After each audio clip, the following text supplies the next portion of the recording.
Para o irmão ao seu lado, profetiza para ele de novo, fala: papai vai te pegar de jeito.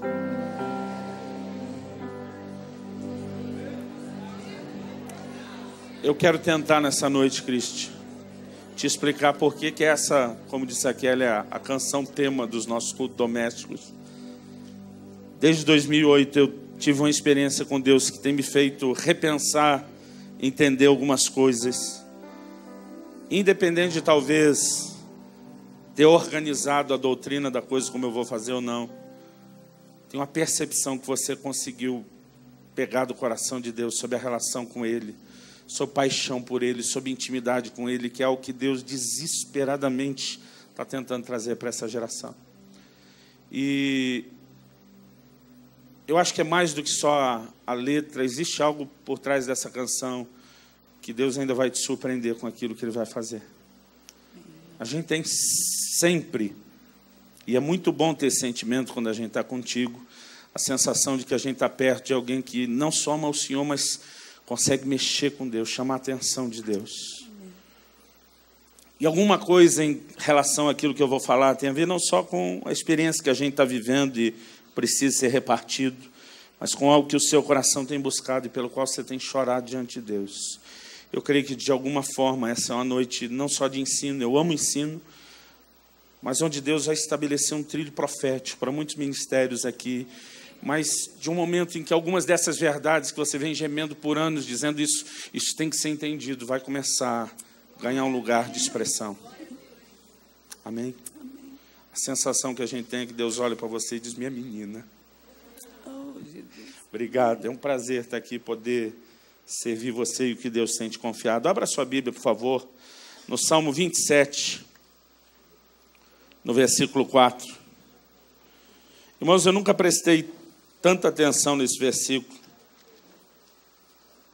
como depois de, em dezembro de 2010, ter conhecido o irmão Dwayne Roberts e vê-lo falar tanto sobre o que tem sido talvez o versículo principal dos irmãos lá de Kansas City, no IHOP. Salmo 27, 4, diz assim: uma coisa peço ao Senhor, outra versão diz: pedi ao Senhor e a buscarei, que eu possa morar na casa do Senhor todos os dias da minha vida, para contemplar a beleza do Senhor e meditar no seu templo. Você pode repetir comigo? Diga: uma coisa peço ao Senhor e a buscarei, que eu possa morar na casa do Senhor todos os dias da minha vida, para contemplar a beleza do Senhor e meditar no seu templo. Alguns anos atrás, Deus começou a me incomodar muito a respeito da necessidade de buscá-lo de uma forma mais intensa, a respeito da necessidade de ter mais do que só uma expressão externa de religiosidade, o que às vezes a gente é tão bom nisso. E Deus começou a me incomodar e trazer no meu coração um anseio de ter mais por Ele. Em janeiro de 2008, quando a gente estava, na verdade, para entrar no ano, na virada de 2007 para 2008, eu, de repente, assim, sem ter planejado muito isso, eu lembro que eu virei para minha esposa, depois do almoço do dia 31 de dezembro, a gente tinha, inclusive, uma ceia programada com a igreja, né, depois do culto da virada. E eu falei para minha esposa: nos próximos 21 dias, aquela decisão assim que vem meio de sopetão, eu falei: eu não vou pôr nenhum alimento, né, no meu estômago, vou tirar um tempo de jejum. Eu nunca tinha feito até então nenhum jejum maior do que 2 semanas só na água. Eu falei para ela: eu vou passar esses 21 dias num jejum, realmente assim, para dar a Deus o que eu nunca dei antes, para buscá-lo como eu nunca busquei antes. E naqueles primeiros 21 dias de janeiro de 2008, eu consegui levar a sério esse jejum, mesmo sem interromper a agenda pastoral, de viagens, de ministrações. E eu entrei naquele ano decidido a buscar Deus como eu nunca tinha feito. Eu entrei naquele ano decidido a orar como faz tempo que talvez eu não orava. eu decidi entrar naquele ano comendo a palavra como talvez muito tempo eu não comia. Eu cheguei a ler a Bíblia 2 vezes num mês, uma delas em 9 dias, fiquei quase louco. Mas havia algo no meu coração e eu dizia para Deus, eu quero você como eu nunca tive. Mas um dia nós estávamos reunidos para uma reunião de liderança, e normalmente nessa reunião nós temos um tempo de oração, de intercessão, uma palavra prática sobre o ministério, mas não é o que a gente nem define como um culto. A gente não gastava tempo, né, em adoração, não tínhamos uma ordem de culto, era uma reunião de treinamento. No entanto, logo depois de começarmos a orar, alguém decidiu passar a mão no violão e cantar uma canção, que eu creio que a maioria conhece, aquela canção do Marcos Witt, Eu Te Busco, Te Anelo, Te Necessito. Enquanto nós estávamos cantando aquela canção, querido, eu não sei te explicar até hoje o que aconteceu. Mas, de repente, foi um esparramo de crente para todo lado. Era gente se prostrando, ajoelhando, sentando, indo para o chão. E a maioria de nós que estávamos naquela sala fomos tocados pela presença de Deus de uma forma... Eu não consigo explicar o que aconteceu ali. Mas a maioria de nós chorava muito. E a sensação que eu tinha dentro de mim era que Deus queria trazer um profundo arrependimento nos nossos corações por não estar buscando a Deus como deveria. E nessa hora, quando esse sentimento de arrependimento começou a entrar, eu falo bastante em detalhes sobre esse assunto numa mensagem que depois, se você quiser, você pode ter acesso no nosso site orvalho.com, se chama Até Que Nada Mais Importe. Hoje eu quero pregar quase uma irmã gêmea dela, que Deus falou no meu coração enquanto nós estávamos aqui. E eu compartilho ali que Deus, quando trouxe aquele sentimento, eu, de repente, me vi lutando com Deus. Irmão, eu queria me arrepender, dizer, Deus me perdoe, mas dentro de mim, né, a minha razão, a minha carne, ela começou a lutar com Deus. Eu falei, Deus, eu não te entendo. Eu acabei de sair do maior jejum da minha vida. Eu estou orando, lendo a Bíblia como eu nunca fiz antes. Se tem um momento que o Senhor deveria estar orgulhoso de mim, agora. E no momento que eu estou assim, no auge da minha performance, o Senhor vem dizer que eu tenho que me arrepender por não estar buscando o Senhor como deveria. Eu falei, isso é confuso para mim.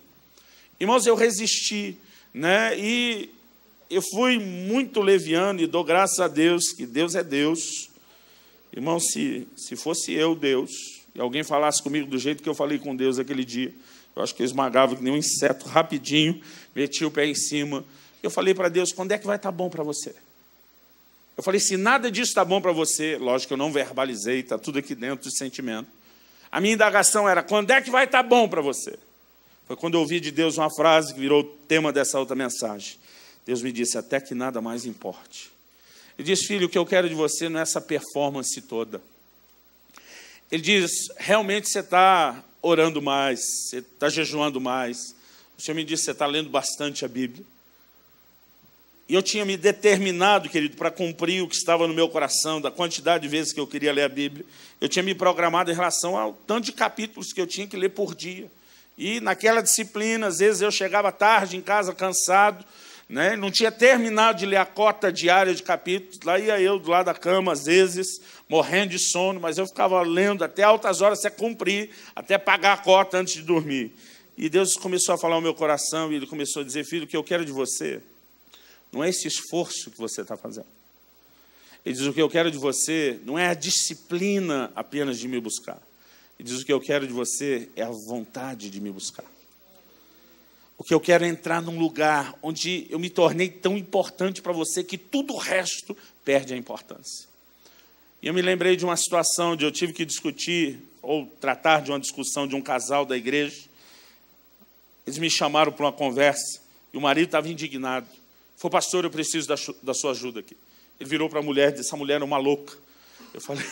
Eu falei para ele, bom, Jó falou a mesma coisa a respeito da mulher dele, mas ele tinha razão, vamos ver se você tem razão.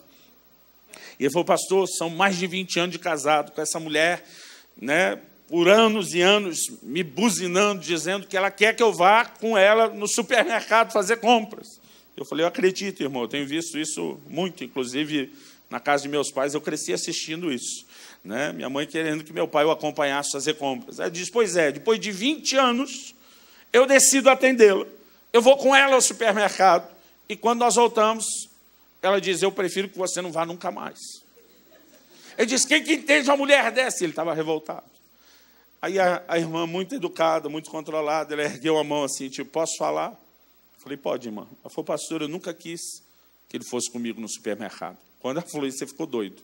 Ele não deixou nem ela terminar de falar. Como não? Eu tenho testemunha, é isso que eu estou dizendo, a louca.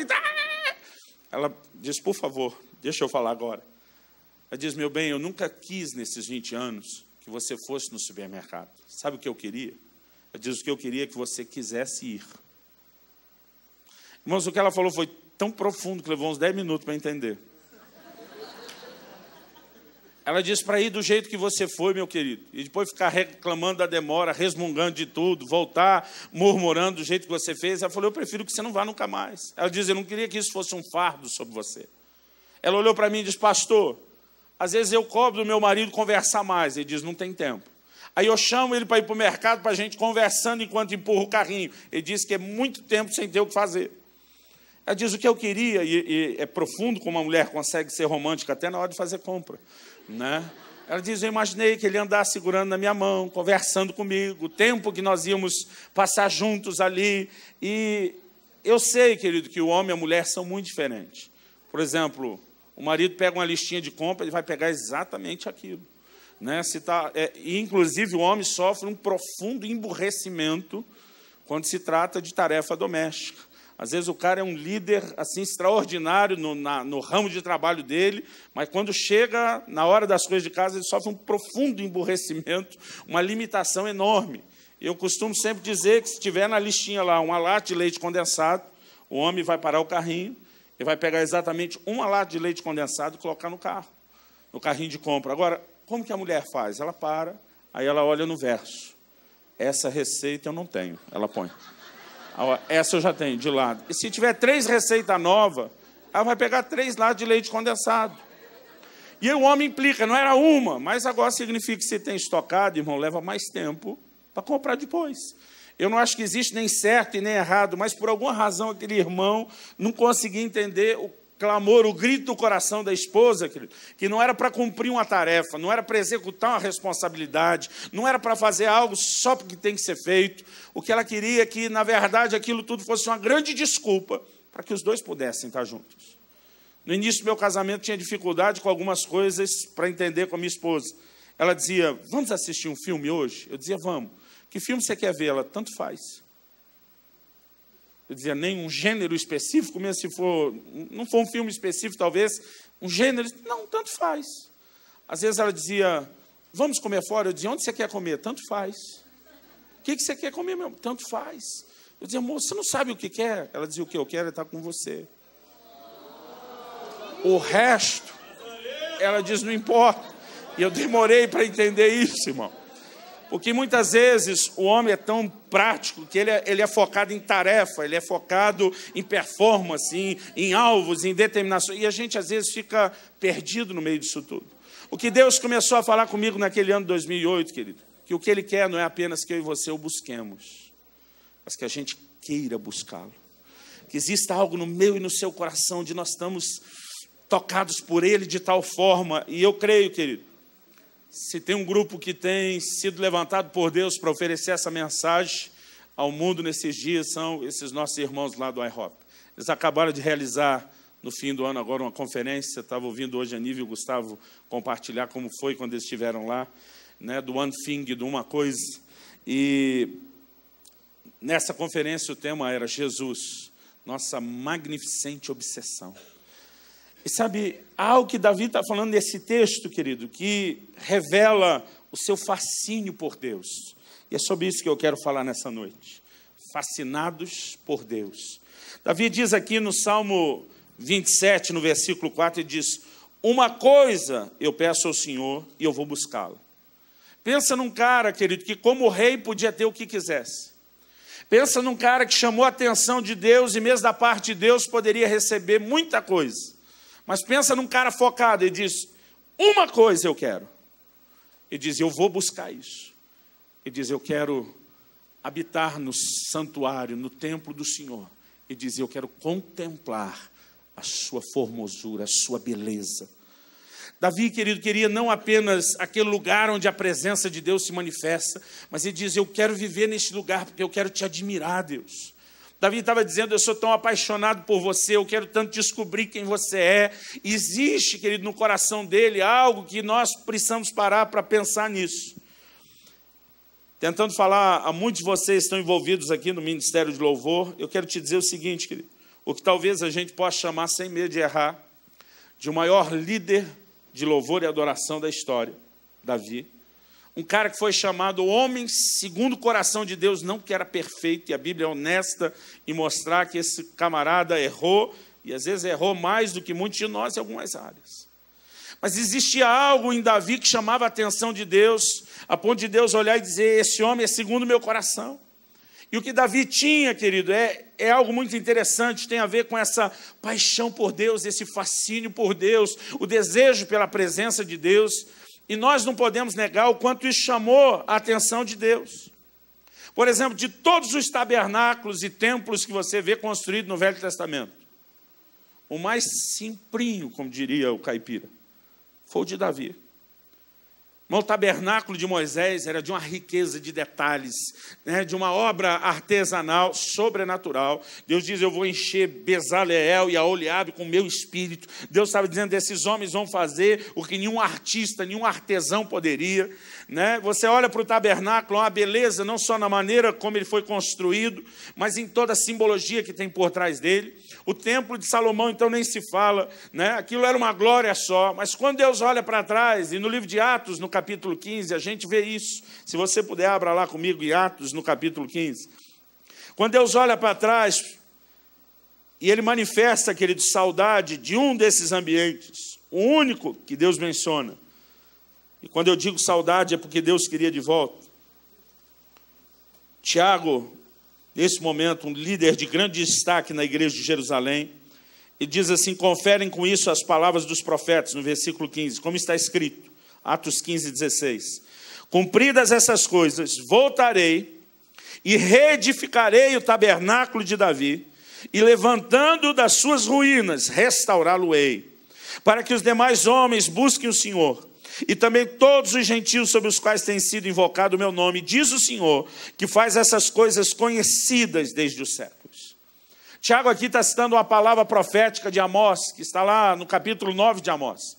Ele diz, com isso concordam as palavras dos profetas, porque Deus disse, eu voltarei e reedificarei o tabernáculo de Davi que está caído. Deus diz, o que Davi levantou para mim lá atrás, é o que eu quero de volta. Deus diz, o que Davi fez acontecer lá atrás, é o que eu quero de volta. Quando Deus diz, eu vou levantá-lo das suas ruínas, Deus está dizendo que o que foi oferecido ali se perdeu. Deus não está falando de ruína física, porque o tabernáculo de Davi, querido, era uma tenda. Não tinha nem todas aquelas divisões do tabernáculo de Moisés, não tinha todos os objetos. É uma tenda onde Davi coloca a arca, mas Davi instituiu, querido, adoração, 24 horas por dia, adoração e oração, 7 dias por semana, ininterruptamente. O que Davi começou a promover, querido, não foi só a inserção da música no conceito de adoração, que até então era só sacrifício, mas um conceito de uma paixão por Deus, onde Deus deveria continuamente receber aquela atenção. Não porque Deus seja carente, que fique bem claro. Davi começa a entender algo a respeito da beleza de Deus, de quem é Deus. E ele diz, nós temos que derramar isso diante de Deus. E sabe, querido, existe algo no coração de Davi, daquilo que ele procurou construir, que Deus diz, eu quero isso de volta. Irmão, quase tudo que nós vemos no Velho Testamento, quando passamos para o Novo Testamento, nós avançamos, porque a revelação de Deus é progressiva. Mas aqui Deus está dizendo, se tem algo que eu quero de volta, que eu quero recuperar, é o que Davi fez. E o versículo, querido, aqui diz, para que os homens busquem a Deus. Existe algo a respeito da busca de Deus, querido, que nós ainda não temos entendido. E eu quero falar daquilo que Deus colocou no meu coração, começando aqui por um primeiro ponto que eu quero deixar assim, esse alicerce bem estabelecido. O que Deus está procurando nos homens? Talvez a gente possa dizer isso de outra forma, o que Deus espera de nós? Atrás do que Deus está. E alguns versículos, querido, que inevitavelmente eles são chaves para que a gente forme esse conceito. Um deles é quando Jesus, em Marcos 12:30, depois de ter sido questionado sobre alguém, sobre qual era o maior, o mais importante, o principal mandamento, Jesus repete o seguinte: amarás ao Senhor teu Deus de todo o teu coração, com toda a tua alma, com toda a tua força, com todo o teu entendimento. E aqui Deus mostra que Ele espera não apenas que o homem o ame, mas que o homem o ame com tudo que ele pode oferecer e acima de tudo. De todo o coração, com toda a alma, com todo o entendimento, com toda a força. Então Deus está dizendo, eu não apenas quero o seu amor, mas Ele me parece pedir o que nós poderíamos chamar aqui de amor total. De uma completa devoção a Ele, colocando Ele acima de tudo. Depois nós podemos, querido, considerar juntamente com isso, o fato de que em João, no capítulo 4, Jesus diz, o Pai procura adoradores. E quando Jesus fala do Pai procurando adoradores, é interessante que Ele não diz que o Pai procura adoração. Ele diz, o Pai procura adoradores. Então, o que Jesus está revelando, querido, vai além da adoração. Ele está falando que Deus está atrás de pessoas que entrem nesse ambiente de adoração, que se tornem esses adoradores, por causa de um motivo. E a grande procura de Deus, que não é a adoração, são os adoradores. Porque na adoração é onde nós vamos viver com Deus, um lugar de intimidade, de comunhão, que Deus desde o início estabeleceu para o ser humano. Por exemplo, em Atos, no capítulo 17, quando o apóstolo Paulo está pregando em Atenas, eu acho interessante que o apóstolo Paulo está no maior palco da filosofia, daquele mundo antigo da Grécia, de conceitos que espalharam pelo mundo inteiro e regem até hoje, todos os alicerces, os questionamentos da filosofia estão lá. Paulo pregando justamente num lugar como esse, ele define em poucas palavras, Atos capítulo 17, eu quero que você olhe comigo, versículo 26 e 27, Paulo define o motivo da existência do homem, do porquê Deus criou o homem.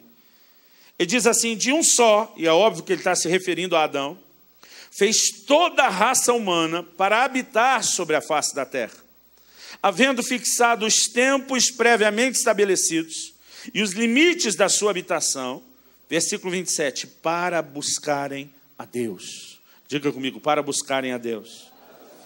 Fala para o irmão que vai lhe abençoar com um presente no final da reunião. Fala, para buscarem a Deus.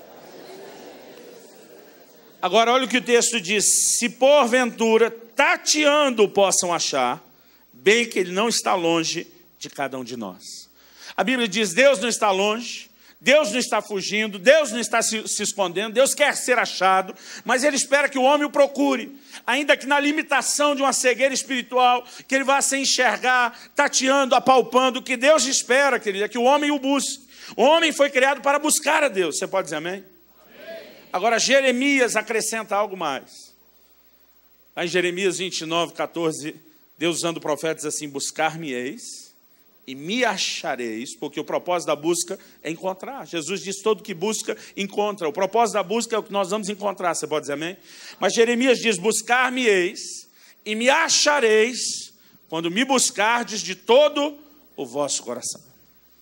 E algo que nós precisamos perceber, querido, em Deus e naquilo que Deus quer, é que, de alguma forma, o homem não só foi criado para buscar a Deus, mas essa busca, ela está relacionada a um padrão que Deus estabeleceu, que envolve intensidade. Deus disse, vocês vão me achar quando me buscar de todo o coração. E eu creio que a grande doença da igreja hoje, querido, ela está relacionada com a maneira como nós buscamos a Deus, sem pôr nessa busca todo o nosso coração. É por isso que tem tanto crente vazio. É por isso que tem tanto crente vivendo uma vida medíocre. Ele aprendeu o comportamento de voltar da igreja, de erguer a mão, de cantar, de procurar realizar o que foi ensinado sobre o formato, sobre a expressão externa da coisa. Alguns são muito dedicados, inclusive. No entanto, que ele tem nos faltado um desejo por Deus. E o que Davi está dizendo ele diz, para mim nada mais é importante. Ele diz, uma coisa eu peço, uma coisa eu vou buscar. Davi era um cara focado, ele diz, eu entendo que isso é mais importante do que tudo. Ele diz, eu quero habitar no lugar onde Deus está. Eu quero ter comunhão com Ele, eu quero me relacionar com Ele, eu quero buscar a Deus. E ele começa a mostrar que ele não só essa obsessão por Deus, esse fascínio por Deus, mas algo que tem a ver com o desejo de conhecê-lo. Algo que brota, querido, não é do medo de, se eu não buscar a Deus, eu vou para o inferno. Eu tenho visto muita gente que cresceu na igreja e diz, eu não posso largar de Deus para não ir para o inferno. Alguém diz que o que vai existir de pior no inferno, querido, não é o fogo eterno da condenação, não é o fato de que a pessoa vai ser vizinho do cão o resto da eternidade. Alguém diz que o grande sofrimento do inferno é que quem for para lá nunca mais poderá ter contato com Deus. O maior prejuízo, querido, é a perda dele, da presença dele. E sabe, muita gente não tem entendido isso e diz para não ir para o inferno sofrer, então vou aguentar aqui ser crente, fazer o que Deus quer e no fim eu escapo. Mas o que Deus espera de cada um de nós, querido, é que a gente entre num lugar de entender, eu fui criado para buscar Deus, isso é minha meta de vida, isso tem que ser a minha obsessão, eu tenho que ser fascinado por Ele, por desejá-lo, por querer realmente procurá-lo, empenhando nisso tudo que eu tenho dentro de mim. Um texto que tem falado muito ao meu coração desde então, desde essa ocasião de janeiro de 2008, é Lucas, capítulo 10. Talvez isso tenha me impressionado quando eu tive contato com o Duane e a mensagem que os irmãos do iHop têm levantado, porque era surpreendente a gente imaginar que nunca havia se conhecido, falado sobre aquelas mesmas verdades que queimavam tanto o nosso coração. Quando Deus começou a falar comigo a respeito de não querer a performance, Deus me trouxe para Lucas, capítulo 10. A partir do versículo 38, você conhece o texto, diz, indo eles de caminho, entrou Jesus num povoado, e certa mulher chamada Marta hospedou na sua casa. Tinha ela uma irmã chamada Maria, e essa quedava-se assentada aos pés do Senhor, a ouvir-lhe os ensinamentos. Marta agitava-se de um lado para o outro, ocupada em muitos serviços. Tem uma versão que diz, distraída em muitos serviços. Então se aproximou de Jesus e disse, Senhor, não te importas de que minha irmã tenha deixado que eu fique a servir sozinha? Ordena-lhe, pois, que venha ajudar-me. Respondeu-lhe o Senhor, Marta, Marta, andas inquieta e te preocupas com muitas coisas. Entretanto, pouco é necessário, ou mesmo uma só coisa. Vira para o irmão ao seu lado e fala, uma coisa só. Querido, Jesus está dizendo, pouco é necessário. Ele diz, não é nem pouco, ele diz, uma coisa é necessária. Jesus define o que realmente importa, querido, na vida de alguém, dizendo, uma coisa é o que conta. Ele diz, você está aqui tentando usar a minha... Irmãos, eu fico tentando imaginar que aquela casa não deveria ser diferente das outras. Eu já lembro quantas vezes, na fase de infância, de adolescência, eu procurei, por exemplo, minha mãe, na frente dos meus irmãos, e acho legal quando a gente fala de alguém como se ele não estivesse ali. Mãe, fulano não quer me ajudar nisso ou naquilo que a senhora mandou. Quer dizer, a gente estava apelando para a autoridade dela, porque já tinha chamado, tinha tentado, não conseguiu. Eu imagino Marta passando várias vezes, talvez de forma discreta, dizendo para Maria, vem ajudar. Eu acho que Maria olhava, fingia que não viu, depois não. Eu acho que depois de insistir, ela para e diz, Senhor, manda ela me ajudar, tipo, já que ela te ouve, quem sabe se você der a ordem, em vez de eu chamando, ela vem. Eu acho que Marta achou que ia conseguir um aliado, que era Jesus. Querida, a intenção de Marta é boa, ela que está recebendo Jesus em casa. Ela quer ser hospitaleira, ela quer agradar o Senhor, ela quer fazer qualquer coisa por Ele. Mas sabe, querida, a gente tem gastado muito tempo tentando agradar a Deus com aquilo que Ele, na verdade, não espera, ou que não é o mais importante. A gente, muitas vezes, tem trocado as coisas, e ela está lá tentando tirar Maria. Jesus diz, ei, foi Maria que escolheu a boa parte. Quando Jesus diz, essa não lhe será tirada, está dizendo, Marta, nem você, nem ninguém vai arrancá-la daqui. E aí Jesus tenta ensinar e diz, uma só coisa é necessária, que sua irmã fez a coisa certa. Irmão, o que existe de mais importante na sua vida é ter tempo com Deus, é sentar-se aos seus pés, é admirá-lo. Irmão, eu fico tentando imaginar as caras de Maria, eu fico tentando imaginar as caras que eu faria ouvindo Jesus. As pessoas voltavam, alguns guardas foram enviados para prendê-lo, e voltaram para os líderes de Israel de mãos vazias. A turma disse, cadê o cara? Isso na tradução da Bíblia, na linguagem de hoje, do pastor Luciano Subirá, que é meio descolado. Cadê o cara?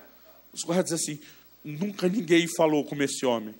Mas eles chegam a prender Jesus, eles começam a ouvir o ensino de Jesus, o sermão de Jesus, eles ficam bebendo daquilo empolgado, e eles voltam animados, Ninguém nunca pregou como ele disse. Vocês não foram prendê-lo? Eu acho que a hora que eles olham dizer mesmo. Era para a gente ter prendido ele. Irmão, até as pessoas que não foram lá com esse propósito ficavam fascinadas. A Bíblia diz que o povo olhava para Jesus com admiração, porque ele não ensinava como os fariseus, ensinava como quem tinha autoridade. Eu fico imaginando a cara de bobo e babão que eu ia ficar, né, ouvindo Jesus. Naquele momento que Maria está ali, querido, não é só o desejo de conhecimento. É lógico que nós precisamos querer crescer em conhecimento. Davi diz, eu quero habitar no seu santo templo, eu quero contemplar sua formosura. Ele diz ali, eu quero meditar. Outra versão diz inquirir. Eu creio que é um anseio de entender mais as coisas de Deus que vai estar em todos nós. Mas o que Deus quer, que ele não é apenas a sua vontade de aprender. O que Deus quer é a sua paixão, a sua obsessão por ele. Quantos estão entendendo? Diga amém. Uma coisa, querido, realmente importa.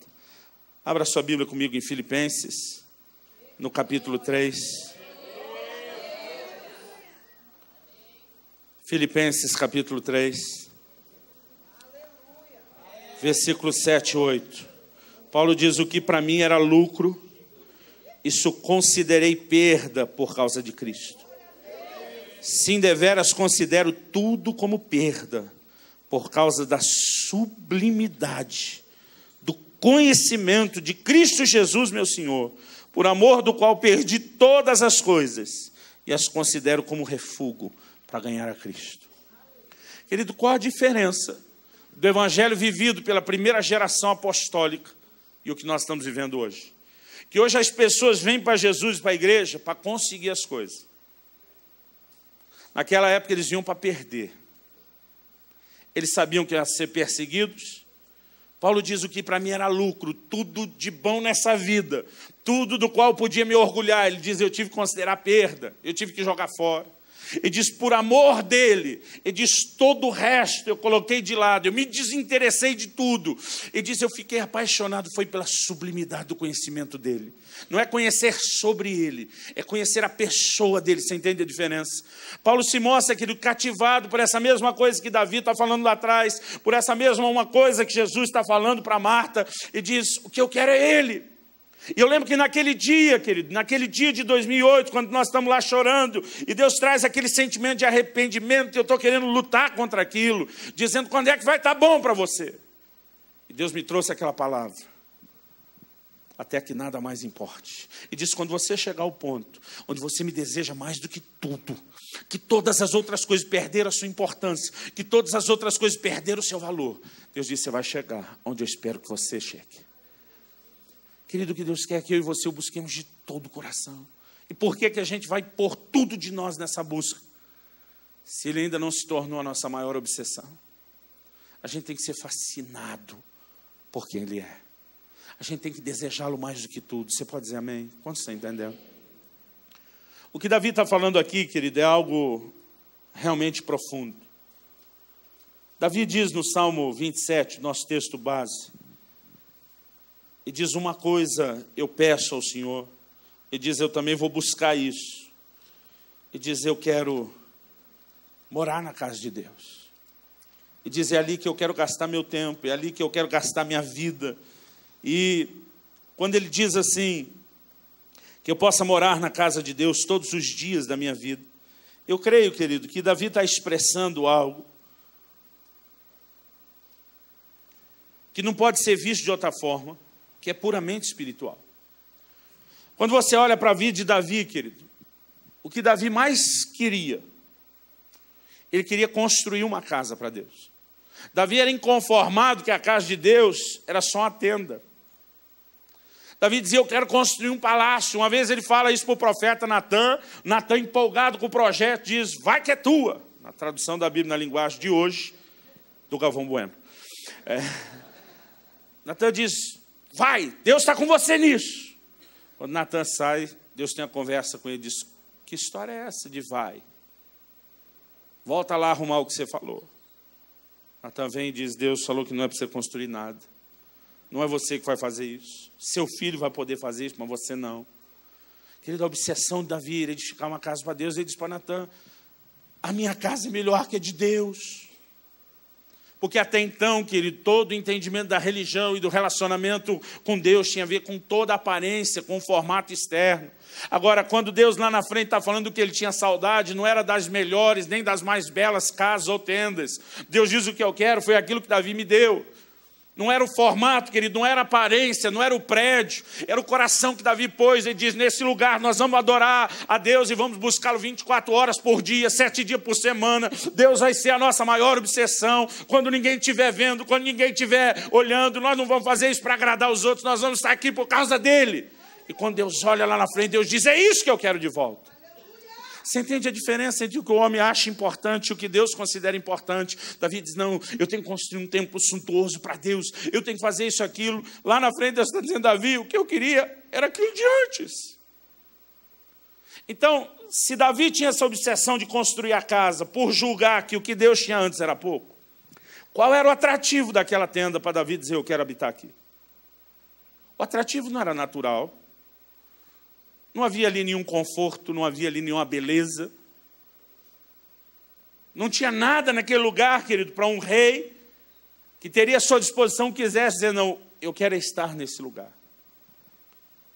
Eu acho impressionante como Davi realmente era focado. Eu queria só te ler um salmo, Salmo 132, alguns versos desse salmo. Alguns dias atrás, no meu devocional, isso queimou tanto meu coração. Salmo 132, do 3 ao 5. Davi diz: não entrarei na tenda em que moro, nem subirei ao leito em que repouso. Não darei sono aos meus olhos, nem repouso às minhas pálpebras, até que eu encontre lugar para o Senhor, morada para o poderoso de Jacó. Davi, até então, que ele está fazendo a obsessão da sua vida, né? O que eu preciso edificar um lugar para Deus. Então, quando ele diz: eu quero habitar nessa tenda, o que ele entendeu, querido, não tem nada a ver com o lugar. Aquilo era um anseio pela presença que se manifestava ali. O que Davi está dizendo é o seguinte: Deus é aquilo que eu mais quero. Eu estou fascinado por ele, obcecado por ele. Agora, Davi, além de falar de comunhão, querido, ele diz: eu quero contemplar a beleza. Davi estava dizendo: eu quero ficar olhando para ele, babando. Eu quero ficar olhando para ele, admirando. Eu quero aprender mais sobre ele, quem é ele. Eu quero entendê-lo, eu quero conhecê-lo. É por isso que no Salmo 25, 14, a palavra de Deus diz: a intimidade do Senhor é para aqueles que o temem, aos quais Deus dará a conhecer a sua aliança. Irmão, existe alguma relação entre a intimidade e o conhecimento, a revelação. Muita gente tem feito da oração só uma forma de negociar com Deus o que Ele quer. Para muita gente, a oração é um meio através do qual ele vai conseguir de Deus tudo que ele quer.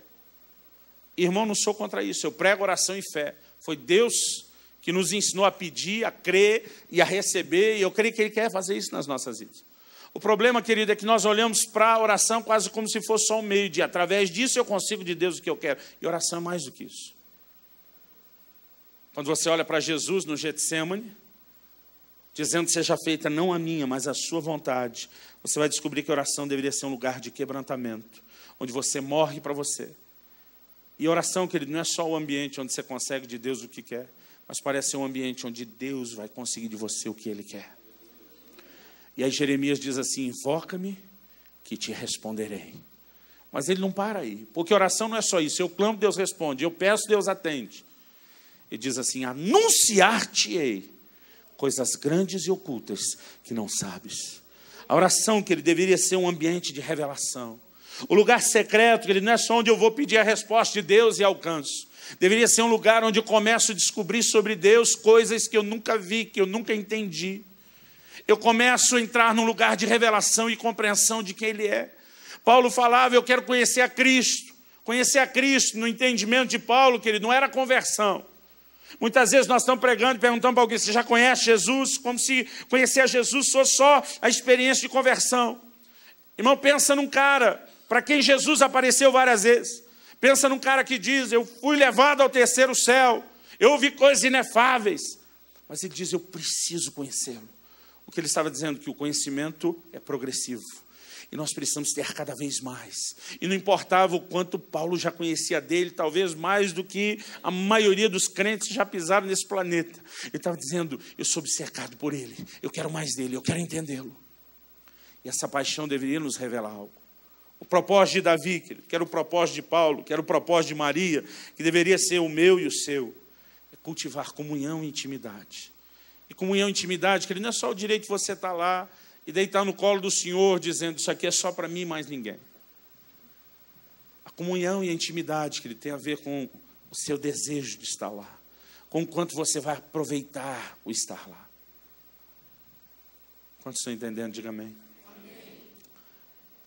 E desde então, querido, algo que Deus começou a chamar realmente a minha atenção, é como as distrações, eu não vou ter tempo para falar sobre isso hoje, mas eu recomendo, se você tiver tempo, ouvir essa palavra até que nada mais importe, ou como as distrações têm nos roubado do relacionamento com Deus. Eu não estou falando de pecado, querido. Eu quero crer que a maioria de vocês está aqui hoje, está decidido a não pecar, lidar seriamente com as áreas da sua vida que tem que ser tratado, porque nós queremos crescer em Deus, mas o que tem roubado muita gente que já venceu esse estágio de viver caindo, hoje, querido, são as distrações. Coisas são lícitas, que você tem todo direito, que não tem nada de errado nelas em si mesmo, mas que estão te impedindo de ter intimidade com Deus. Em Lucas 14, Jesus diz, o reino de Deus é semelhante a um homem que preparou um banquete. No entanto, na hora que chamou os convidados, ele só teve desculpa. Um diz assim, não posso ir, comprei uma propriedade. Irmão, deixa eu perguntar, adquirir uma propriedade é algo errado? Alguns de vocês talvez não estão na idade de se preocupar tanto com isso, outros já estão, de orar e dizer, Deus, eu quero minha casa própria. Eu quero ter a minha propriedade. Isso em si, querido, não é errado, é lícito, pode ser até uma resposta de oração na sua vida. Agora, quando mesmo aquilo que é lícito se torna uma desculpa para que você recuse se sentar à mesa com ele, isso que antes não era errado passou a ser. O outro diz, comprei 5 juntas de bois, Lucas 14, o texto que eu estou citando, ele diz, eu tenho que experimentá-lo. O que era isso, querido? 5 juntas de bois, eram os New Holland, os tratorzão da época.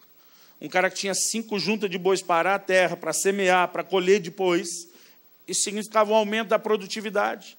É a mesma coisa que alguém dizer, Deus abriu as portas, meu negócio agora vai bombar, vai acontecer, e diz, eu tenho que examinar os bois, eu não posso estar lá.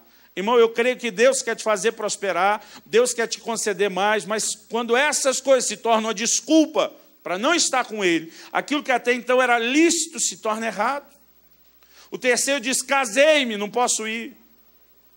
Irmão, pensa num trem bom, se você viver da forma de Deus, é o casamento. É a ideia de Deus, só Ele criou isso. Então a pessoa que está lá dizendo, casei-me, ninguém pode condenar, dizer, ei, você fez algo errado. Não.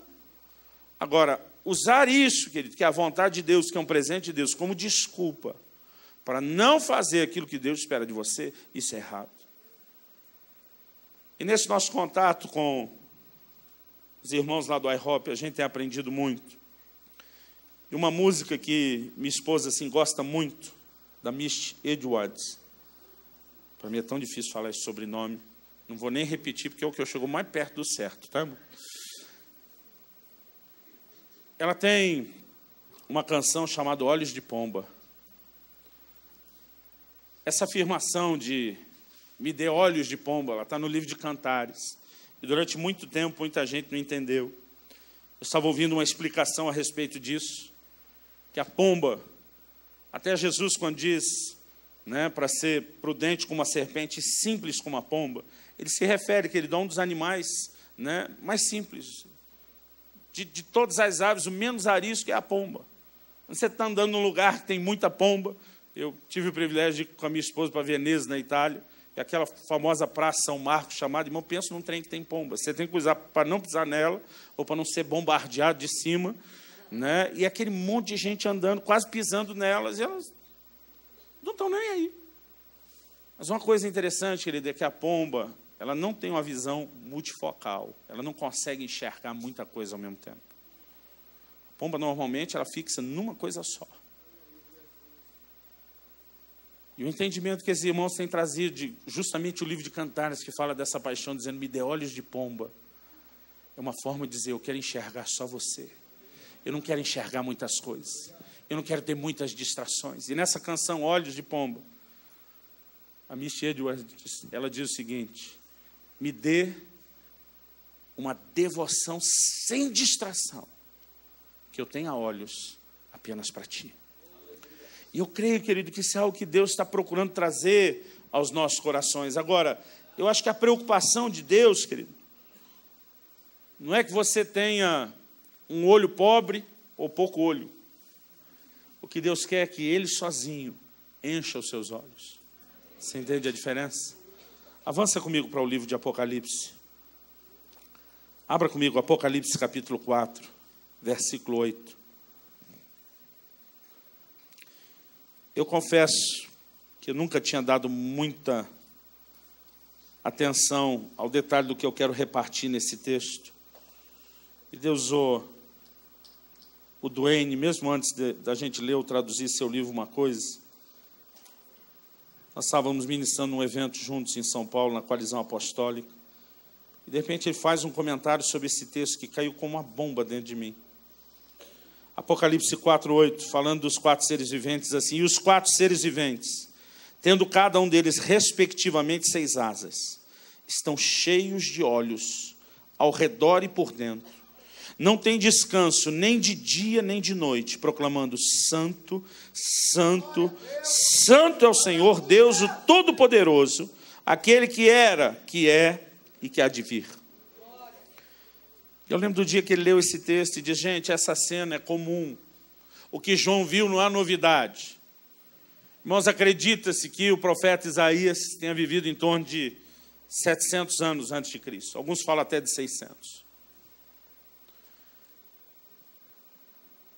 Acredita-se que João tenha escrito e compartilhado as revelações do Apocalipse depois do ano 90 depois de Cristo. Então, entre a visão de Isaías e a visão de João, nós temos, de acordo com alguns comentaristas, no mínimo 600 anos antes de Cristo e mais os 90 depois. Talvez, eu particularmente sou inclinado a pensar nos 700 anos antes de Cristo, mais os 90. O que Isaías viu, querido, lá no capítulo 6 ele conta, ele diz, os meus olhos viram o rei, o Senhor dos exércitos, assentado no alto e sublime trono, as orlas do seu manto real enchiam o templo, e de serafins estava à sua volta. E ele assiste, querido, uma cena muito parecida. Ele diz, aquilo que eu vi em volta do trono eram criaturas com 6 asas. Ele chama de serafim, muitos dizem que a expressão serafim não é necessariamente um título, mas fala daquele que queima, né? É o significado da palavra, daquele que arde. E eu creio que nós precisamos entender algo a respeito desse desejo por Deus, querido, desse zelo por Deus. Muita gente tem dito que Isaías viu, não tem nada a ver com o que João viu, porque um é chamado serafim, o outro é chamado seres viventes. Mas, querido, os dois que foram enxergados têm 6 asas. E a Bíblia diz que eles estão o tempo todo, o Apocalipse declara, noite e dia, sem ter descanso, sem parar, dizendo, Santo, Santo, Santo. E aí o Duane me fez parar a pensar em algo que eu não tinha pensado. Eu não sei quem fez ele parar a pensar nisso. Ele diz, irmão, imagina se a gente tivesse só a tarefa de ficar repetindo que ele é santo. E você já passou noite e dia, sem descanso, sem fazer outra coisa. 800 anos falando a mesma coisa. Santo, Santo, Santo. Ele disse, se não existisse uma revelação por trás disso, isso seria talvez a tarefa mais tediosa que alguém poderia ter nessa vida e na vindoura. Você consegue se imaginar 800 anos repetindo santo, santo? Você não acha que deveria cansar? Agora, por que eles estão lá, querido, noite e dia sem parar? E nós estamos falando de 800 anos, quase 800 anos entre uma visão e outra. Esse negócio, querido, não tem uma definição de começo, não vai ter fim. Agora, o que nós enxergamos nesses 4 seres viventes? João fala algo a respeito deles, querido, que isso realmente me empolga. Me deixa, como a gente gosta de brincar lá no sul, como diz o pastor Harold, esteve aqui com vocês, aleluiado. Eu fico aleluiado. O texto diz assim: eles estão cheios de olhos ao redor e por dentro. Outra versão diz por dentro e por fora.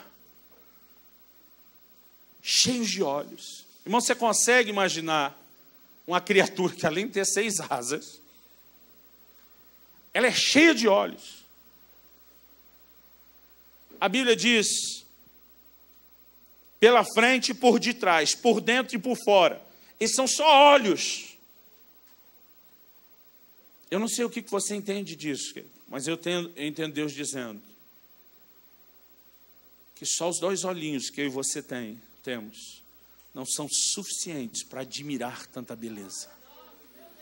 Eles estão lá, querido, cheios de olhos. Eles foram criados por Deus para contemplá-lo, para admirá-lo, para manifestar fascínio por quem Deus é. Eles estão já há pelo menos 800 anos, só entre uma visão e outra, dizendo santo, santo. E quanto mais eles enxergam de Deus, mais eles entendem de Deus. E quanto mais eles entendem a santidade de Deus, eu creio que mais eles empolgam. Santo, santo. E eles não conseguem parar. Eles não estão lá de dia e de noite só porque Deus mandou fazer. A Bíblia diz que eles não se cansam. Quer dizer que isso não se tornou um peso. E deixa eu dizer algo para você, querido, que Deus quer de mim e de você não é apenas que a gente melhore a performance. Durante muito tempo a gente tem pregado um tipo de espiritualidade, de crescimento, que é fazer as pessoas melhorar a performance. Você tem que buscar Deus, você tem que orar mais, você tem que ler mais a Bíblia, tem que jejuar, tem que trabalhar. E eu não estou dizendo, querido, que nós não vamos fazer. Eu só acredito que tem um ponto central onde nós nos perdemos. Alguém pode trabalhar para Deus sem amá-lo. Mas eu quero te dizer, é impossível amá-lo e não trabalhar para Ele. Há uma conexão entre amor e trabalho, querido, mas o trabalho pode acontecer sem amor. Jesus chega para Pedro e diz: Pedro, você me ama? Amo. Então apacenta as minhas ovelhas. Se nós entendermos, querido, que o próprio serviço deveria ser uma expressão do nosso amor, os líderes não iam ter que ficar bombando tanto a gente para fazer um pouquinho para Deus. Agora, alguém pode trabalhar muito e está fazendo isso sem amor. No mesmo livro de Apocalipse, no capítulo 2, acompanhe comigo aí, do versículo 2 ao versículo 5. Deus falando com a igreja de Éfeso, uma das igrejas que eu mais admiro. Uma igreja que cresceu, querido, que multiplicou, que fez a obra de Deus, que trouxe avivamento nos seus dias, que plantou muita igreja, através do que Deus fez em Éfeso, que toda a Ásia veio ouvir a palavra de Deus. Uma igreja, segundo a história, chegou a ter já naquela época mais de 20 mil membros. Uma igreja que João, depois de sair do seu exílio da ilha de Patmos, depois das visões do Apocalipse, foi a igreja que ele foi pastorear. É o que a tradição diz. Nós não estamos falando, querido, de um povo qualquer. Olha o que Deus diz, Apocalipse 2:2. Conheço as tuas obras, tanto o teu labor como a tua perseverança, e que não podes suportar homens maus, que puseste à prova os que a si mesmos se declaram apóstolos e não são, e os achaste mentirosos. Tens perseverança, suportastes provas por causa do meu nome, não te deixaste esmorecer. Irmão, isso aqui é o sonho de consumo da maioria dos pastores. Quem não queria ter um rebanho desse? Deus diz: eu conheço suas obras, seu labor. A palavra labor, querido, fala não só de trabalho, mas de um trabalho extenuante que leva à fadiga. Então pense num povo que trabalhava para Deus, era isso. O Senhor olha para eles e diz: eu conheço o teu labor, as tuas obras e a tua perseverança.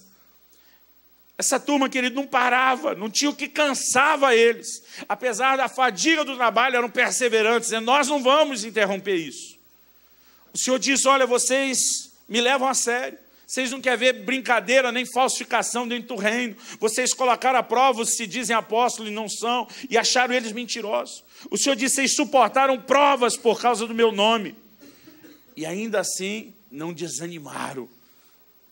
Não se deixaram esmorecer. Querido, você olha, isso aqui é a performance que todos nós queríamos de um crente.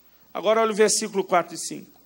Tenho, porém, contra ti, que abandonaste o teu primeiro amor.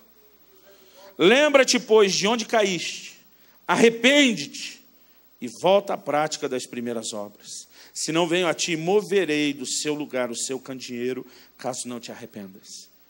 Deus está dizendo: vocês estão bombando, vocês estão numa alta performance de vida cristã, de ministério. Mas o Senhor está dizendo para eles: vocês perderam a essência. O que deveria mover vocês a fazer isso era o amor e a paixão por mim. Vocês continuaram fazendo o que tem que ser feito, mas perderam o que tinha que mover vocês a fazer. Eu entendo, querido, que nós precisamos entrar nesse lugar de realmente buscar comunhão com Deus.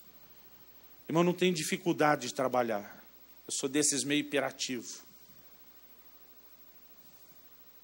Agora, muitas vezes, querido, mesmo mantendo a performance de trabalho, nós estamos perdendo a paixão.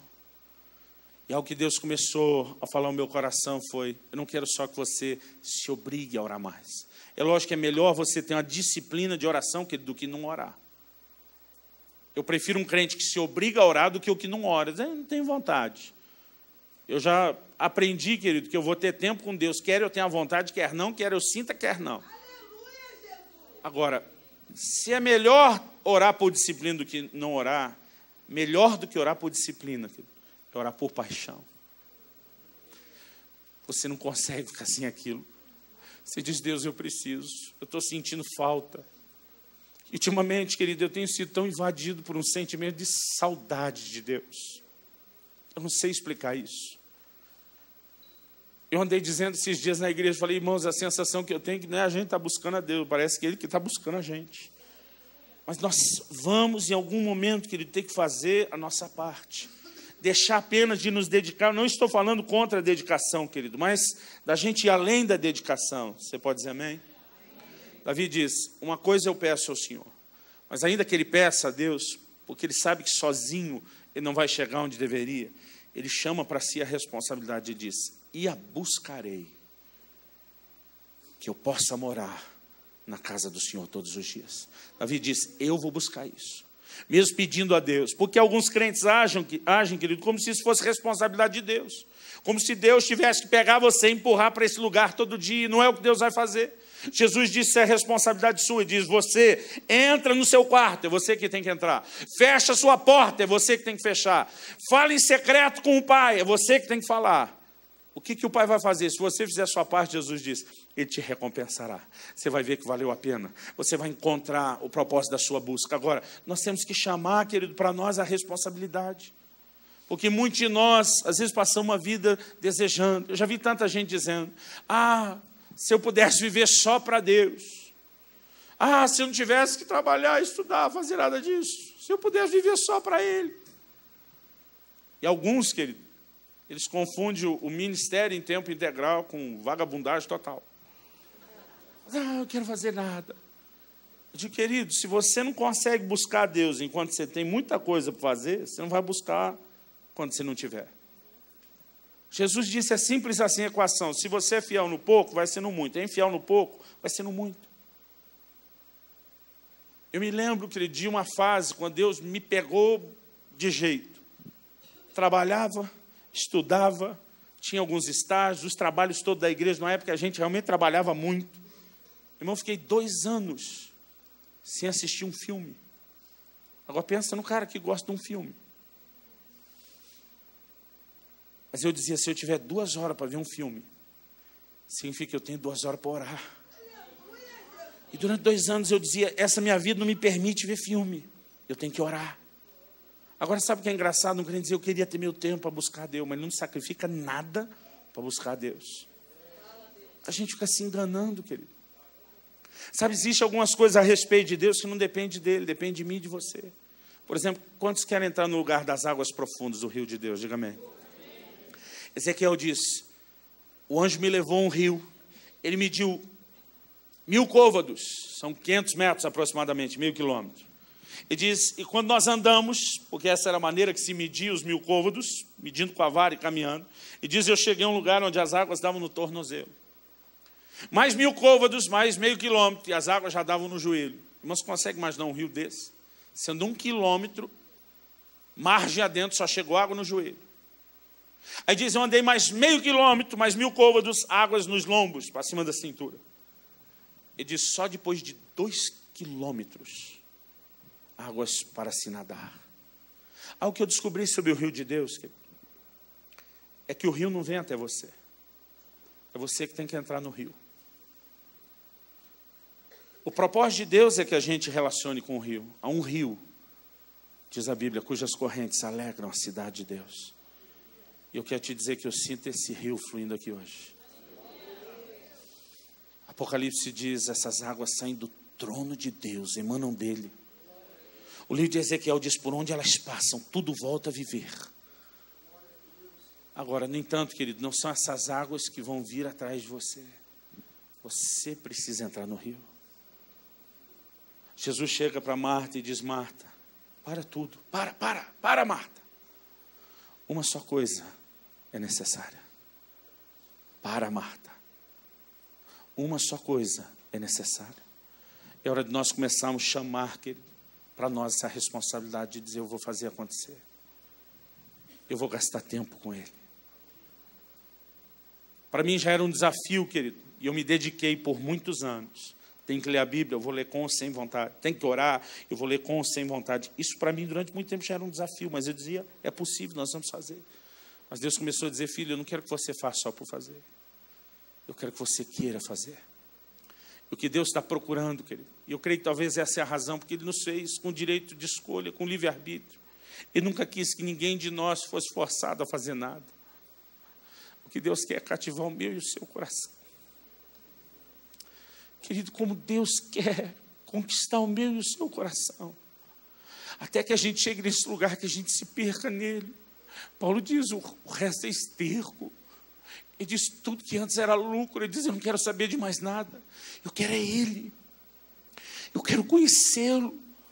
Aqui nós temos alguém, querido, na nova aliança, tão fascinado por Deus quanto Davi, dizendo, não importa quantas vezes ele já apareceu para mim, não importa tudo que eu entendi sobre o que o Velho Testamento dizia sobre ele, todas as palavras, toda a cristologia, essa doutrina profunda que Paulo nos trouxe, ele diz, eu preciso conhecer mais, eu quero mais dele do que eu alcancei até agora. É como se Paulo dissesse, esse fascínio nunca vai terminar, essa obsessão não vai acabar, e de alguma forma, querido, ele vai se envolvendo com aquilo, ele vai se permitindo ser tomado por aquilo. Agora, qual o grande problema, querido, meu e seu?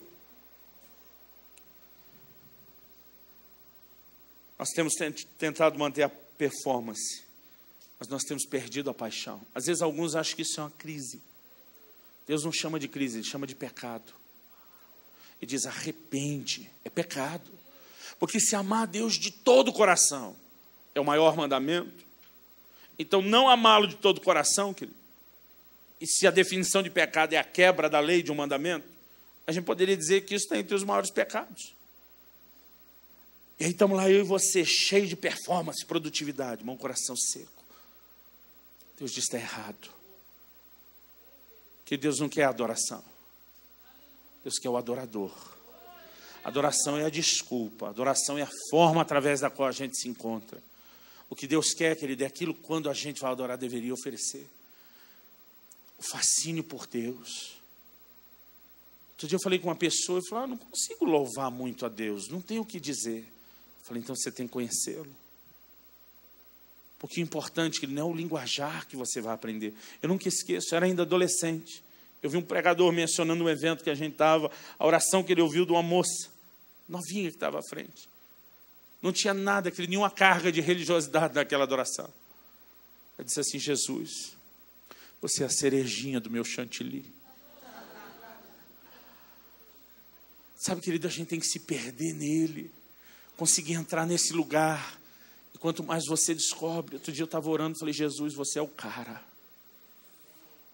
Depois pensei, falei, não tem nada de bíblico nessa afirmação. Aquele é o cara, ele é.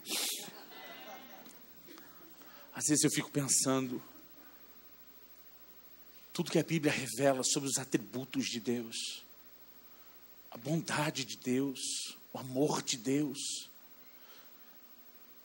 Davi, quando chamou para si a responsabilidade, ele diz, eu quero estar lá, porque eu quero contemplar você, eu quero refletir, eu quero meditar. Eu e você, querido, a gente tem que entrar nesse lugar de fascínio, de admiração por Deus, onde a gente comece a crescer na revelação de quem Deus é.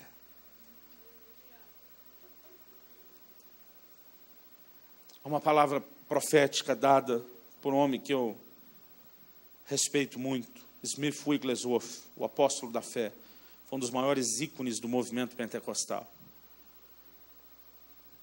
E nessa palavra profética ele disse assim, quero levá-los a um lugar de insatisfação, Um lugar onde nunca mais voltarão a ficar satisfeitos, somente satisfeitos, com uma satisfação que não pode ser satisfeita.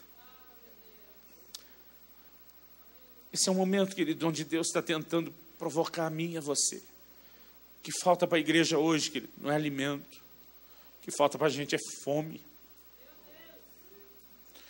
Através de Amós, um lugar muito perto de onde Deus diz, eu vou reedificar o tabernáculo de Davi.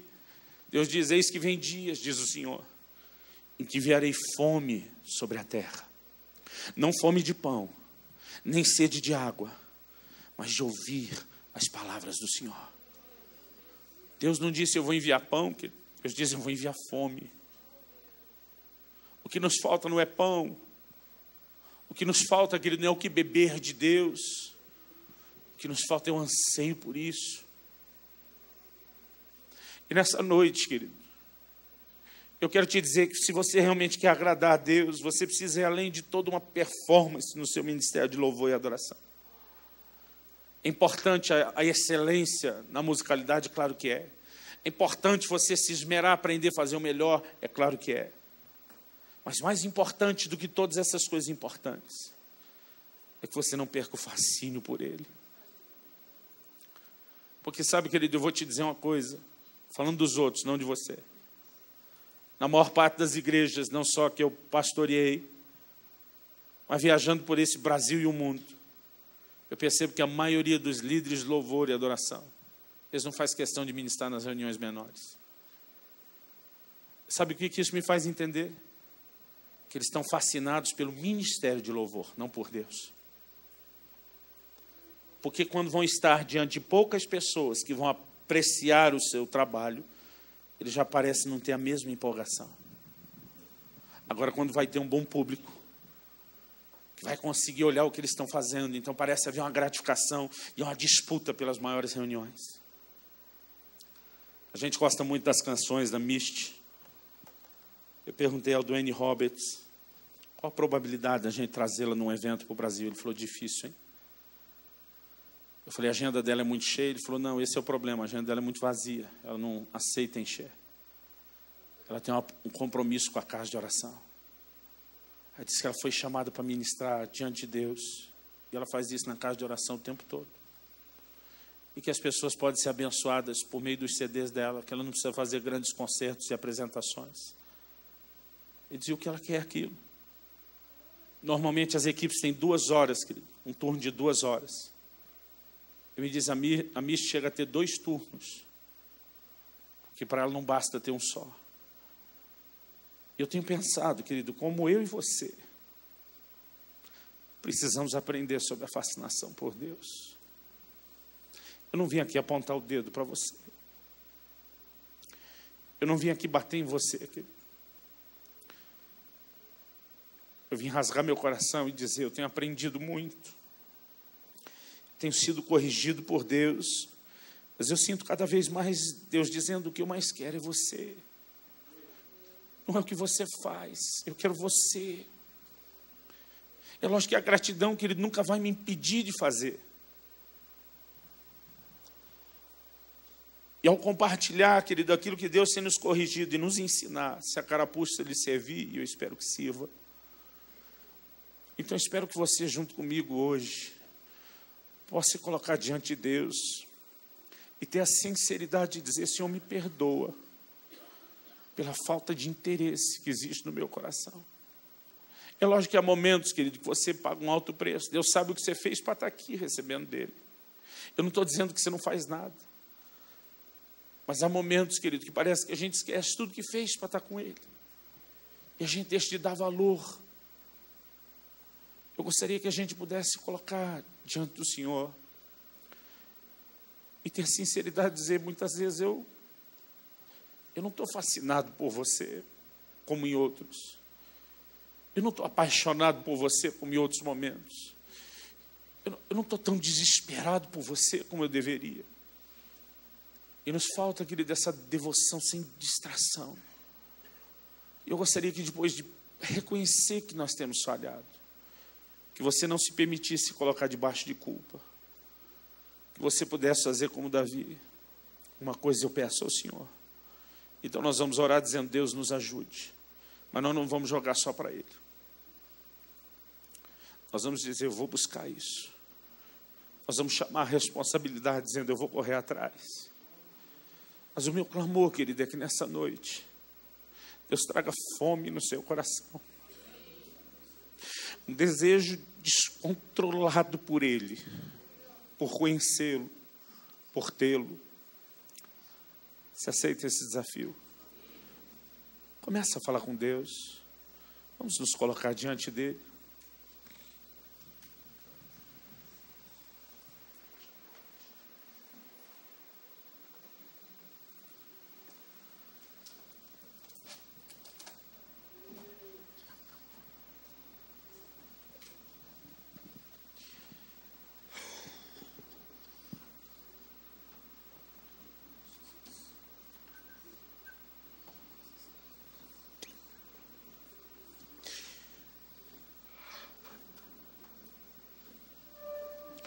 Senhor Jesus, o Senhor, como disse Pedro, sabe todas as coisas. O Senhor sabe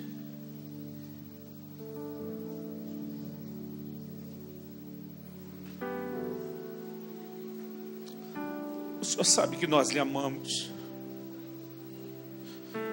Como o Senhor também sabe que nós ainda não amamos tudo que podemos e tudo que deveríamos.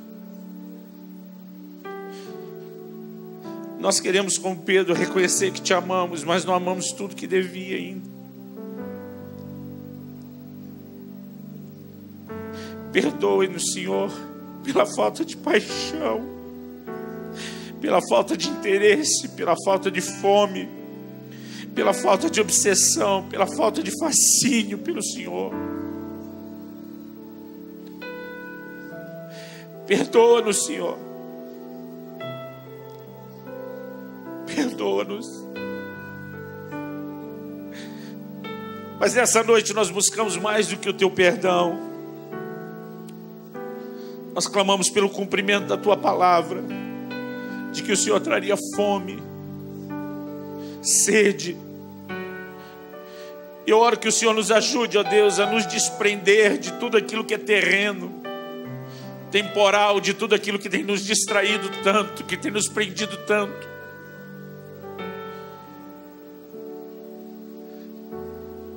E nós clamamos, Senhor, repetindo a oração de Cantares: dá-nos olhos de pomba, dá-nos uma devoção sem distração, dá-nos paixão, ó Deus, e foco pelo Senhor e para aquilo que é a razão pela qual fomos criados. Que nós possamos viver para te buscar, e não apenas buscar de qualquer forma, mas buscar-te, ó Deus, de todo o coração. Eu oro que nesta noite o Senhor nos ajude a não só entender, ó Deus, a palavra, a revelação de princípios tão essenciais, mas que o Senhor possa, ó Deus, nos despertar a buscar e a viver isso. Não queremos transferir só para o Senhor, queremos assumir a nossa responsabilidade, mas não queremos tentar isso sozinho. Nós não conseguiremos sozinhos. Nós precisamos mais do que determinação, nós precisamos de, junto com a nossa determinação, graça. E nós clamamos por isso. Nós queremos, como Davi, Senhor, entrar nesse lugar de fascinação, de querer contemplar sua formosura, sua beleza. Ah, Senhor Jesus, de entendermos o quanto o Senhor é lindo, cada um dos teus atributos, tudo aquilo que envolve o teu caráter,